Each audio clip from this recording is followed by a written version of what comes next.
On the most recent episode of 90 Day Fiance, before the 90 days, Ben and Mahogany parted ways. Mahogany accused Ben of not being who she thought that he was when they were chatting. Even with all of the condemnation aimed at Ben, some fans are astounded that she'd say that. A lot of people are still processing the stark contrast between Mahogany and her borderline catfishing photos. On Season 5, Episode 14 of 90 Day Fiance, before the 90 days, Mahogany Roca confronted Ben Rathbun. He had resented her questions about his past. He had sent her long, unsettling texts. Then, huffy that she hadn't responded, he ghosted her for breakfast, embarrassing her in front of her parents. Ben's shady past, his boundary-crossing behavior, this was not the man whom Mahogany had enjoyed chatting with. Maybe that was all of it. Or maybe she needed an excuse because a guy 30 years her senior had flown down to meet her after 3 months of chatting. Whatever it was, Mahogany told him that he was different. She didn't want to be there, so she got up and left. Fair is fair, but is Mahogany really the person to call someone out for being different in person than they were online? After all, the view that Ben saw of Mahogany was not exactly true to life. Airbrushing, an array of filters, and other photo editing was used until every photo was unrecognizable. Looking at Mahogany's pics and her real face was like night and day. It's not just that her photos did not look like the real Mahogany.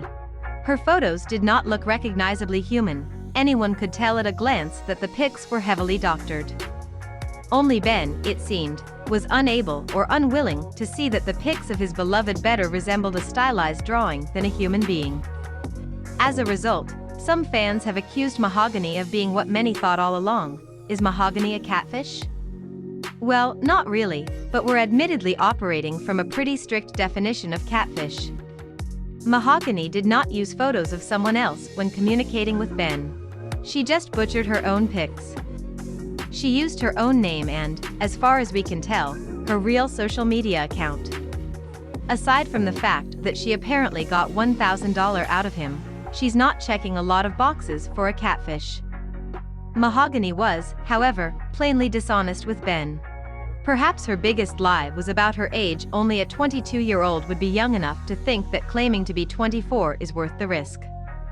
Then, in person, she showed him an obviously fake apartment that Ben later defended, apparently having bought her explanations.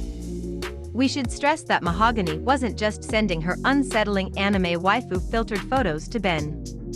These seem to just be how she presents herself to the world online. Outside of cultivating a romantic relationship, that's perfectly okay. No one owes their authentic face to strangers. People are allowed to simply exist. But what possible future could two fakers have together? Ben wasn't who she thought. Mahogany wasn't who he thought. Are they really just a pair of fraudsters determined to get famous and use each other in the process? If that were true, we would say that they are a perfect match. However, contrary to Ben's claims, 90 Day Fiance doesn't cast actors to play fictional, scripted roles on the show. If they did, it would be huge news, and we would excitedly report on it. Instead, people who are not being well received by viewers sometimes claim that they got a bad edit or that the show is scripted. Throwing the show under the bus never works. And while bad edits are a very real thing, especially in this franchise, 90 Day Fiance does not have scripts. What's really weird is that, even after they both basically called each other fakes, it looks like they're ready to kiss on the next episode. Keep in mind, this is after Mahogany ghosted Ben, narrowly avoiding mandatory alone time for 2 hours in the car.